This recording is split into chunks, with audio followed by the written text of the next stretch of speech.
Bwana Yesu asifiwe sana. Nataka nikuletea ujumbe mfupi leo unahusu uponyaji. Kichwa ni kuponya wagonjwa, healing the sick.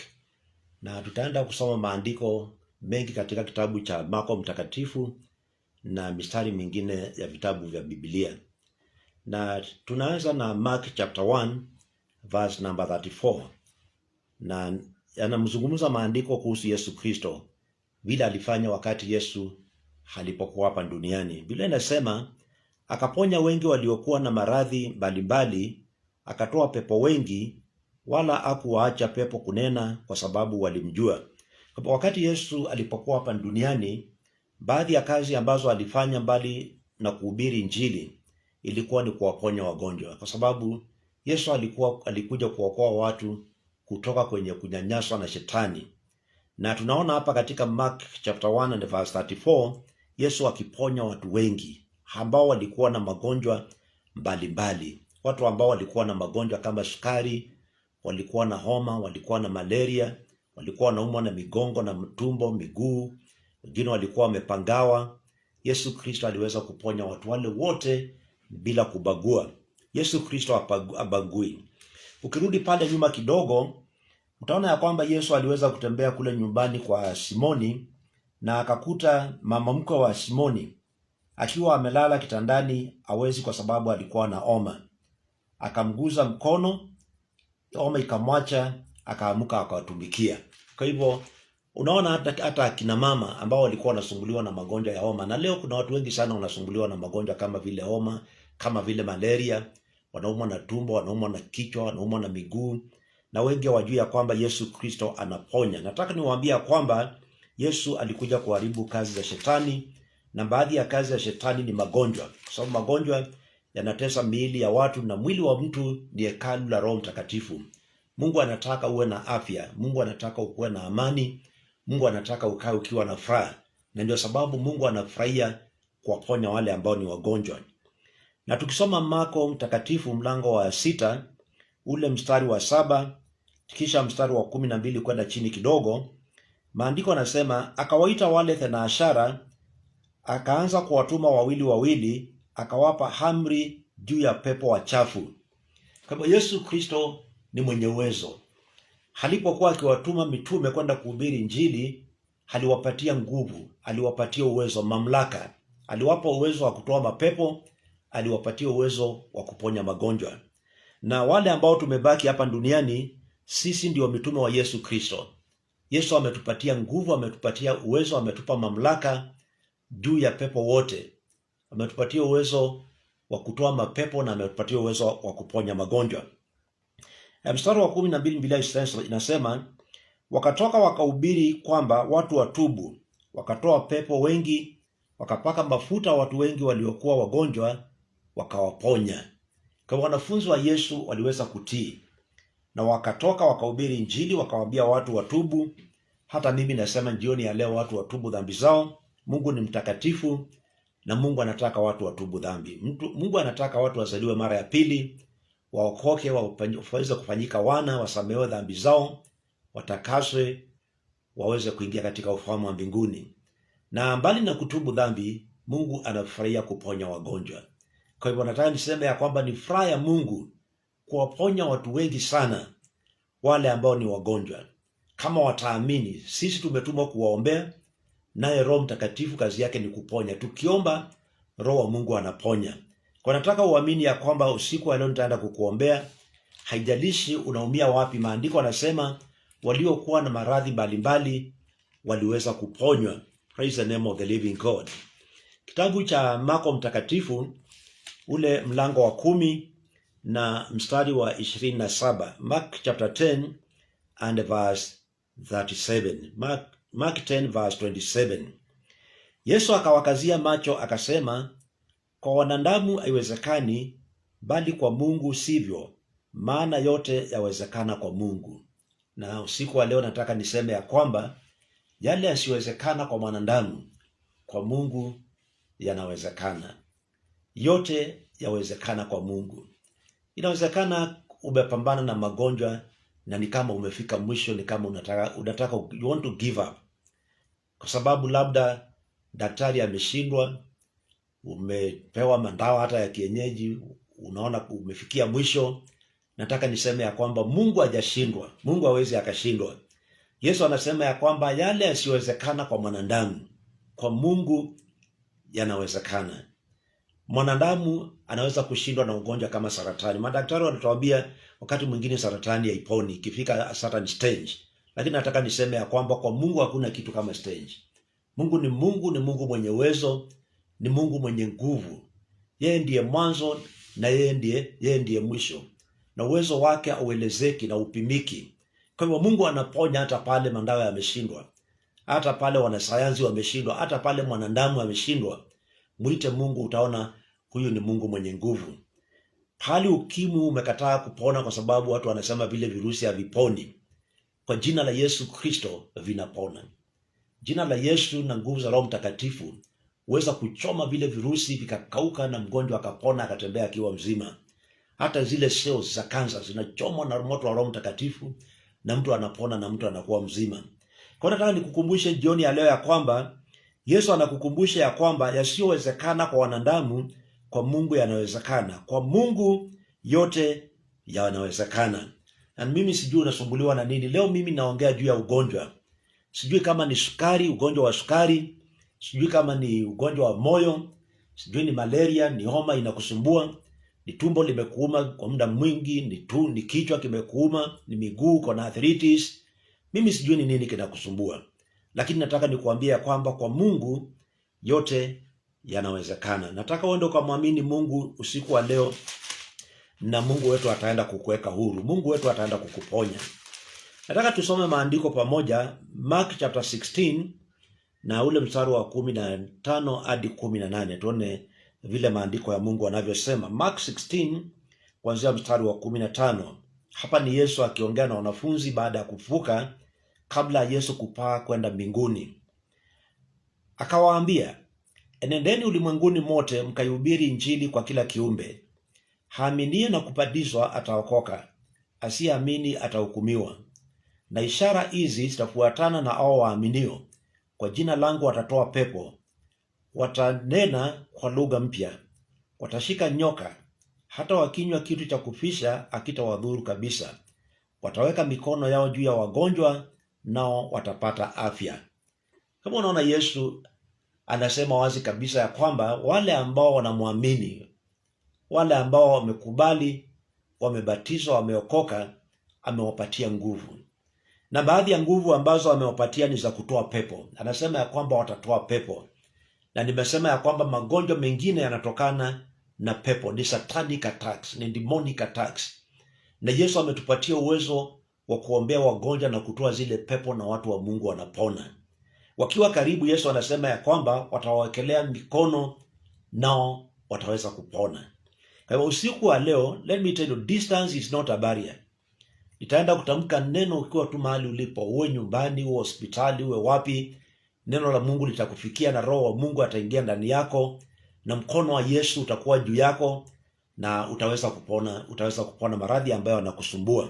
Kwa hivyo Yesu Kristo amepatia wanafunzi wake uwezo wa kuponya magonjwa. Hili ni jambo ambalo hatuwezi kubishana nalo. Hili ni jambo ambalo viongozi, watu wa siasa, watu ambao ni makafiri hawawezi wakabishana nalo. Ni Yesu alipeana huo uwezo. Yesu ndiye amepeana haya mamlaka ya mitume, ya wanafunzi wake, wala watu ambao wanamwamini, kutoa mapepo na kuponya magonjwa. Tena ni magonjwa yote, all types of sicknesses. Kwa nataka niseme ya kwamba jioni ya leo, kwa imani kwa jina la Yesu Kristo mwana wa Mungu, nitakuombea na utaenda kupona, kwa sababu Yesu mwana wa Mungu anaponya, na uponyaji ni wa leo kama vile ulivyokuwa nyakati za Yesu Kristo. Katika kitabu cha Waebrania, Hebrews chapter 13 and verse 8. Hebrews chapter 13 and verse 8. Maandiko yanasema ya kwamba Yesu Kristo ni yule yule jana, leo na hata milele. Yesu Kristo ni yule yule jana, leo na hata milele. Jesus Christ is the same yesterday and today and forevermore. Yani huyu Yesu ambaye aliponya wagonjwa wengi, akatoa mapepo mengi, akawafufua hata wale ambao walikuwa ni wafu, wale ambao walikuwa wanafinyiliwa na kuteswa na shetani. Huyu Yesu abadiliki. Vile aliponya nyakati zile, ndivyo aliponya jana, ataponya leo na ataponya kesho. Kila ambacho unahitaji ni kumwamini Yesu Kristo mwana wa Mungu, na Roho wa Mungu ataingia ndani yako na atatenda muujiza. Yeye ndiye daktari wa madaktari. Yeye ndiye mponyaji, yule mponyaji halisi ambaye abahatishi na hakuna ugonjwa ambao unaweza kumshinda. Kama Biblia inatukumbusha ya kwamba Yesu abadiliki. Majira hubadilika, wanadamu hubadilika, lakini Yesu Kristo ni yule yule jana, leo, kesho na hata milele. He remains to be the healer. Hayo maandiko yanatuambia ya kwamba upendo wa Yesu haubadiliki. Vile alipenda watu na akawahurumia nyakati zile, ndivyo anavyopenda watu leo, na ndivyo anavyowahurumia leo, na ndivyo anavyoendelea kuwaponya mpaka leo. Uaminifu wa Yesu ni ule ule. Ahadi zake ni zile zile. Yesu habadiliki kutoka kizazi kwenda kizazi kingine. Vile alitoa mapepo nyakati zile, ndivyo anavyotoa leo na ndivyo atakavyotoa kesho. Alivyoponya viwete, akaponya vipofu, akaponya bubu, akawaponya waliokuwa wamepindana migongo, waliokuwa wamepagawa, ndivyo anavyoponya leo, kesho na hata milele. Kwa hivyo nataka nikwambie ya kwamba wanadamu hata wakibadilika, Yesu Kristo mwana wa Mungu abadiliki. Yeye anabaki kuwa Yesu yule yule ambaye alikuja kuharibu kazi za shetani.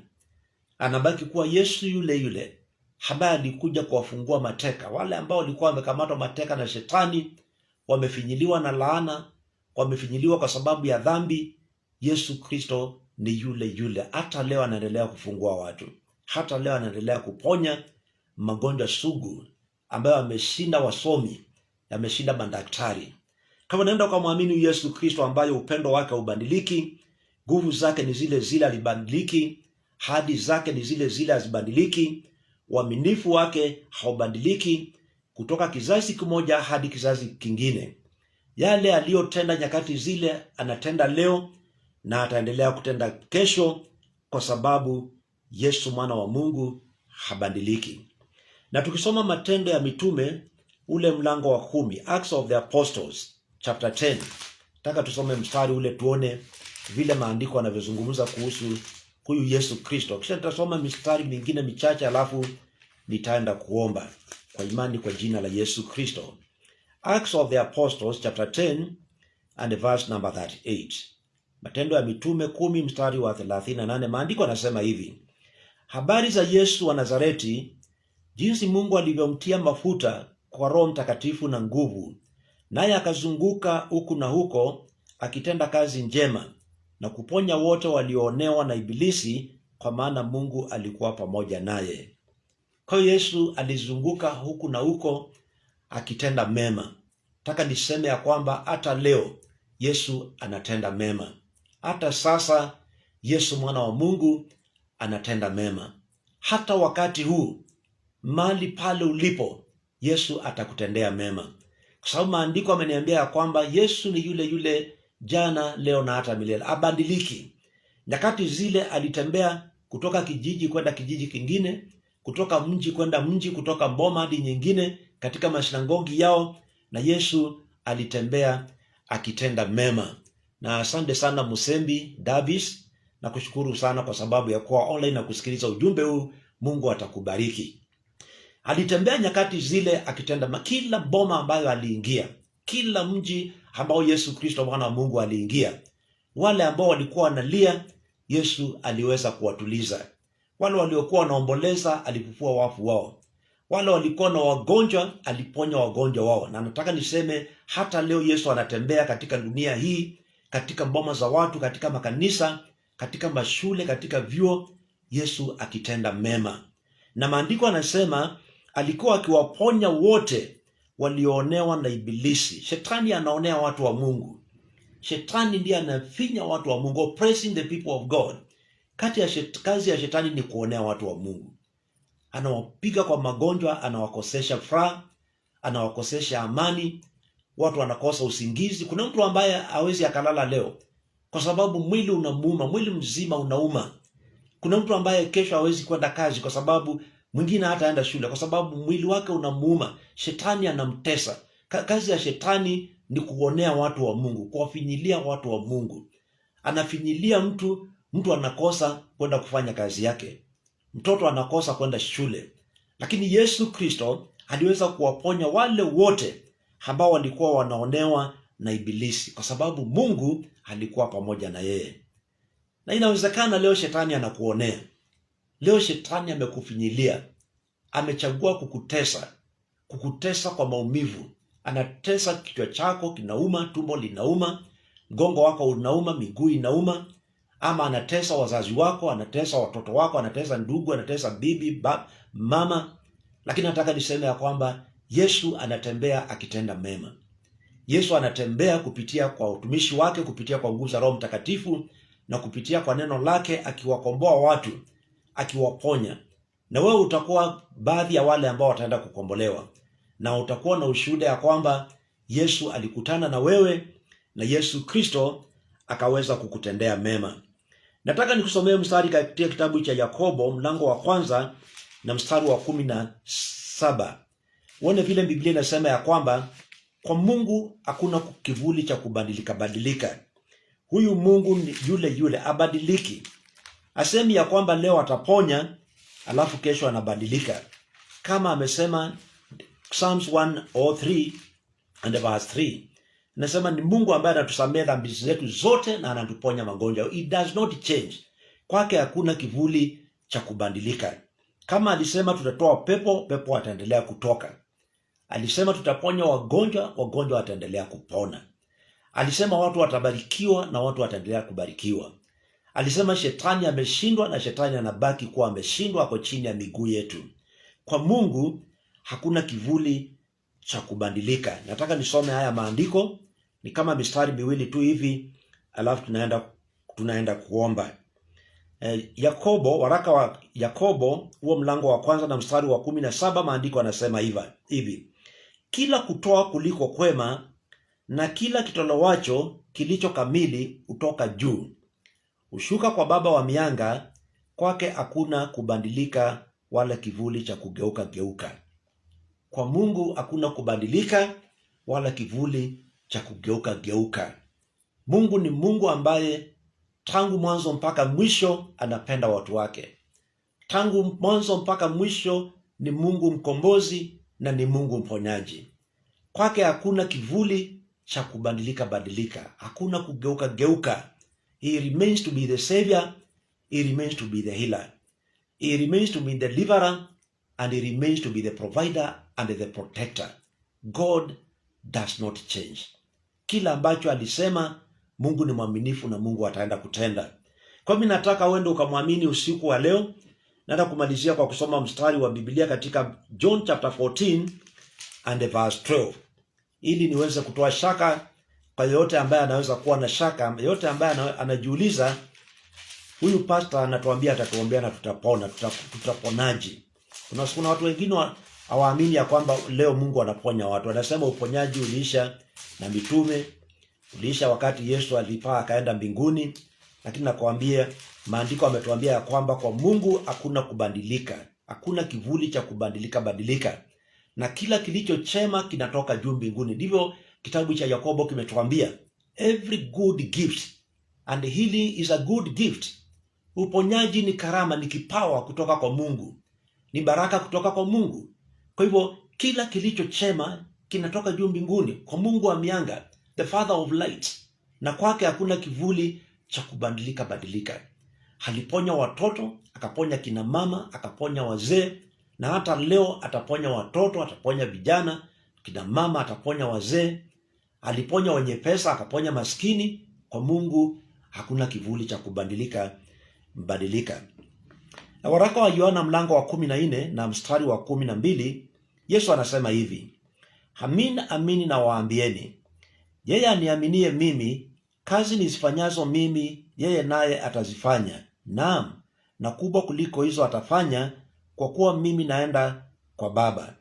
Nanyi mkiomba lolote kwa jina langu, hilo nitalifanya, ili Baba atukuzwe ndani ya Mwana. Mkiomba neno lolote kwa jina langu, nitalifanya. Yesu mwenyewe amesema hivyo. Ukiomba neno lolote kwa jina langu nitalifanya. Yesu amesema yeyote aniaminie, kazi nifanyazo atafanya, na kazi kubwa kuliko hizi atafanya, kwa sababu naenda kwa Baba. Mimi namwamini Yesu, na mimi nataka umwamini Yesu. Na kwa sababu namwamini Yesu, niko na imani kabisa nikiombea wagonjwa wanapona. Na nimeombea wengi na wamepona kwa imani, kwa sababu Mungu ni mwaminifu na Mungu andaganyi. Na maandiko ametuambia kwamba kwake hakuna kivuli cha kubadilika. Yeye mwenyewe ndiye aliyesema, wale waniaminio mimi, kazi nifanyazo watazifanya, na kubwa kuliko hizi watafanya, kwa sababu naenda kwa Baba. Na yeye ndiye aliyesema, mkiomba neno lolote kwa jina langu nitalifanya. Kwa hivyo nataka niseme ya kwamba usiku wa leo tunaenda kuomba kwa jina la Yesu Kristo, na Mungu ataenda kujibu maombi yetu. Na wale ambao ni wagonjwa watapona.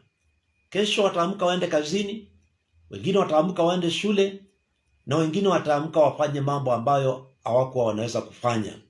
Wale ambao wamefinyiliwa na shetani, kwa sababu Yesu alitembea hakiponya wale ambao walikuwa wanateswa na ibilisi, wataenda kupata uhuru wao. Yesu alikuja kuharibu kazi za shetani. Na maandiko yanatuambia kwamba mwana akikuweka huru, utakuwa huru kabisa. Usiku wa leo kama Yesu atakuweka huru, utakuwa huru kabisa. You are going to be free from suffering, from the oppression of the enemy, and you are going to be free, and free indeed. Jesus Christ is the healer.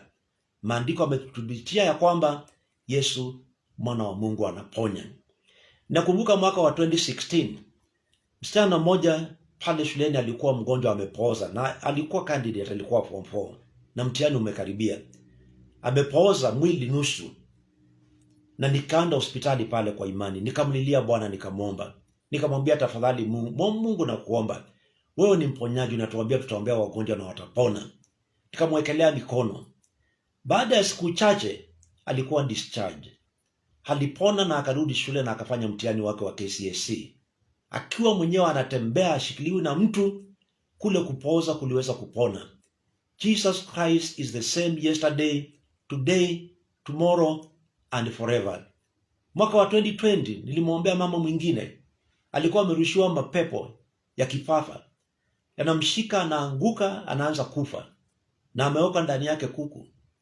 Wakati nikimwombea nilisikia kuku anapiga makelele huko ndani. Nikamkemea, nikamwambia toka kwa jina la Yesu Kristo, na akatoka, na yule mama akapona mpaka leo. From the year 2020 hajawahi anguka tena, hajawahi patwa kabisa. Hiyo pepo ilitoka.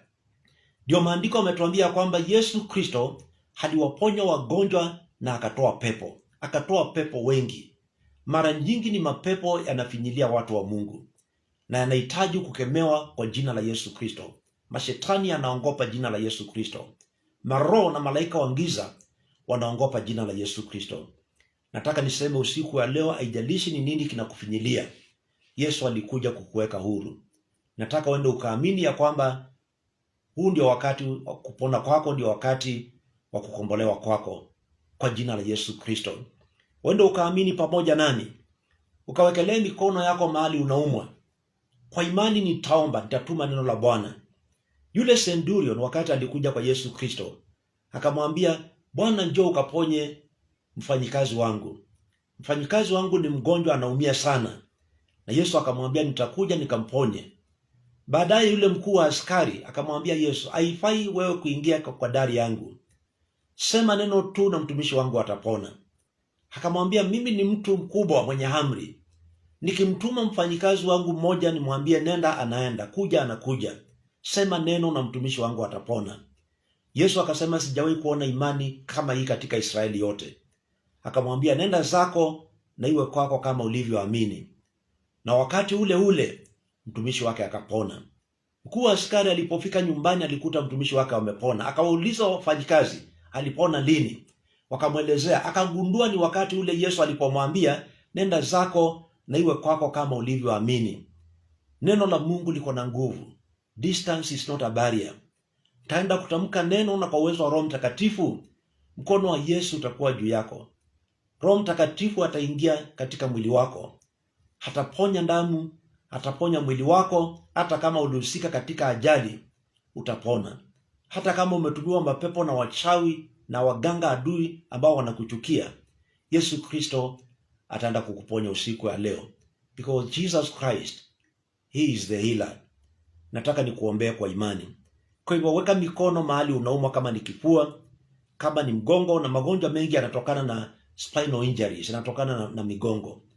Wekelea mikono kwa hiyo migongo kwa jina la Yesu Kristo. Weka mikono kwa yao macho, kama ni macho yanauma, ni shingo, guza tu mahali pale.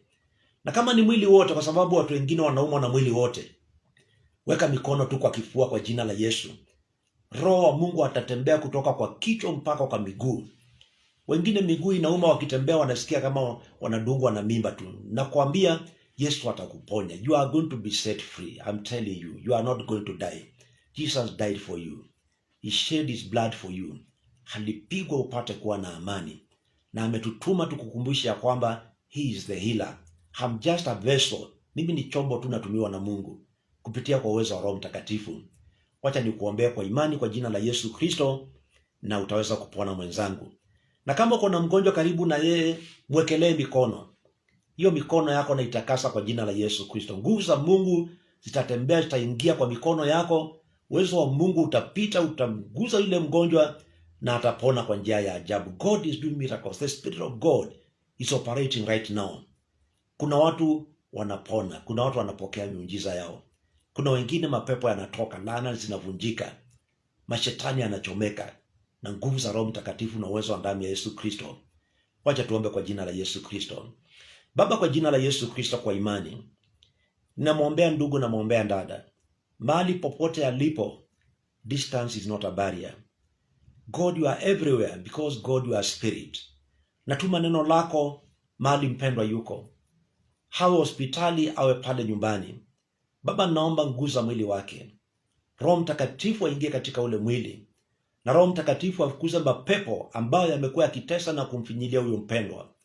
Maana maandiko yametuambia kwamba Yesu ulitembea ukiwaponya wale ambao walikuwa wanaonewa na ibilisi. Kuna hao ambao wanaonewa na shetani, amewapiga na magonjwa ya sukari. Leo nakemea ugonjwa wa sukari kwa jina la Yesu Kristo. Hiyo roho ipate kutoka. Wewe ugonjwa wa high blood pressure, na uamuru upone saa hii na usirudi tena katika ule mwili kwa jina la Yesu Kristo. Huyo ambaye amefinyiliwa na malaria na homa kwa muda mrefu, iwe ni typhoid, iwe ni amoeba, iwe ni brucella, hata kama ni homa ina gani, kwa jina la Yesu mwana wa Mungu, hiyo roho ya homa na ikemea na kuitoa katika ule mwili. Itoke na ilekee kuzimu na isirudi tena. Huyo ambaye amekuwa akiteswa na ugonjwa wa saratani, haijalishi imefika stage ya kwanza ama ni ya 4, Yesu Kristo ni yule yule. Habadiliki. Yesu mwana wa Mungu anaponya magonjwa yote. Cells ambazo zinaleta ugonjwa wa saratani, na zichoma kwa moto wa Roho Mtakatifu, na zikemea na kuzichoma kwa damu ya Yesu Kristo, na zihukumu na kuzilemaza, na ziamuru zianze kukauka mmoja baada ya nyingine na kufa zote, na yule mgonjwa akapate kupona na akapate kuwa mzima kwa utukufu wa Mungu Baba. Umepokea uponyaji wewe uliye na saratani, waliona ukimwi, virusi vya ukimwi na viua, kwa jina la Yesu Kristo na kwa moto wa Roho Mtakatifu wapate kupona, kwa sababu Mungu anaponya. Wasamehewe dhambi, hata kama ugonjwa ulitokana na dhambi, maana maandiko yananiambia katika Zaburi 103 anatusamehe dhambi zetu na anatuponya magonjwa yote. Wapokee utakaso kwa nguvu za damu ya Yesu Kristo. Dhambi ishindwe na laana ishindwe, na hao wagonjwa wapone kwa jina la Yesu mwana wa Mungu. Huyo ambaye anaumwa na mgongo kwa sababu alihusika katika ajali, hata kama mgongo unauma kwa sababu gani, maumivu ya mgongo na yaponya kwa jina la Yesu. Yesu ametuambia tuende tukaponya wagonjwa. Mwenye kuumwa na mgongo, pokea uponyaji. Simama na utembee kwa jina la Yesu Kristo. Kesho amka, nenda kazi. Kesho amka, nenda shule. Nenda ukafanye lile ambalo hukuweza kulifanya, maana Yesu Kristo mwana wa Mungu amekuponya. Mwenye kuumwa na meno na apokee uponyaji. Walio na magonjwa ya macho na masikio wapokee uponyaji kwa jina la Yesu Kristo mwana wa Mungu aliye hai. Hawa ambao wamepangawa na mapepo, na yale mapepo yanawatesa kwa njia moja au nyingine, na yakemea kwa jina la Yesu Kristo. Shetani ibilisi na kuchoma kwa moto. Baba, naingia katika hanga ya wapendwa hawa na kufukuza laana zote kwa nguvu za damu ya Yesu Kristo. na ninaweka amani katika anga yao. Watakapolala, walale usingizi mzito kama watoto wadogo, wasisumbuliwe na ndoto mbaya. Wale ambao ni tasa, naomba Mungu kawapatia watoto vile ulipatia Ana akiwa mzee, vile ulipatia Sara mke wa Abrahamu akiwa na umri mkuu. Maana maandiko yametuambia kwamba Mungu, wewe ni Mungu usiyebadilika. Baba, kwa jina la Yesu Kristo, naomba Mungu wa mbinguni ukawatulize wale ambao wanalia na ukawapanguza machozi yao. Kwa maana Yesu Kristo ulibeba huzuni yetu na mateso yetu pale msalabani. Na wabariki watu wako kwa jina la Yesu Kristo. Nimeponya magonjwa yao, maana umetuambia tukaponya magonjwa. Nimemkemea shetani, nimemwamuru asirudi tena. Atoe mikono yake katika hiyo mboma. Roho ya ugonjwa inaleta umaskini, nimeikemea, nimeivunja. Hayo madhabahu nimevunja kwa jina la Yesu Kristo. Na nimesema Baba utukuzwe, maana wewe ni Mungu mwema. Jina lako libarikiwe leo na jina lako libarikiwe mpaka milele. Naweka uponyaji wa roho zao na familia, ndoa zao zikapate kupona Baba. Zile ndoa ambazo shetani anafinyilia na anatesa, na waombea amani, na waombea upendo, na waombea ukombozi. Na waombea mahitaji yao Bwana. Dhahabu na fedha ni mali yako, na maandiko yananiambia mbingu ni yako, lakini inji umepatia wanadamu. Baba, bariki watu wako, kutana na mahitaji yao. Kuna wale wanataka pesa walipe karo, wengine walipe rent, wengine wafanye biashara. Mungu wafungulie milango. Bariki wale wanasoma, wapatie hekima. Baba, bariki watu wote, kwa sababu wewe ni Mungu wa watu wote, na usamehe watu wako dhambi zao. Kwa jina takatifu la Yesu Kristo, mwana wa Mungu aliye hai, nimeomba, nimeshukuru na nimeamini. Sema amen. Na ninashukuru kwa sababu ya miujiza ya uponyaji na ukombozi. Maelfu ya watu katika dunia nzima wamepona na wataendelea kupona. Share this message with somebody and bless somebody. Imani huja kwa kusikia, na kwa kusikia neno la Bwana. Wacha mtu asikie neno hili akajua kwamba Yesu abadiliki. Yesu ni yule yule jana, leo, kesho na hata milele. Upendo wake haubadiliki, uaminifu wake haubadiliki, nguvu zake hazibadiliki, na ahadi yake haibadiliki. Mwenyezi Mungu akubariki sana. Ukibarikiwa na ujumbe huu na ukitaka kusupport neno la Mungu liweze kusonga mbele, unatuma sadaka kwa hiyo namba nimekuandikia pale, na Mungu wetu atakubariki sana. Our God is a very good God. Madheka Charles, Mungu akubariki sana kwa sababu ya kusikiliza ujumbe huu. Na Musembi Davis, Mungu akubariki sana, umekuwa pamoja nami kuanzia mwanzo mpaka mwisho. Naachilia baraka za Mungu juu yenu, juu ya familia zenu, juu ya kazi zenu, mkafurahie wema wa Mungu. Na Mungu aongezee miaka na aongezee baraka, na awalinde mtokapo, na akawalinde wakati mnaporudi. Kazi ya mikono yenu ibarikiwe kwa jina takatifu la Yesu Kristo. May the Lord God bless you.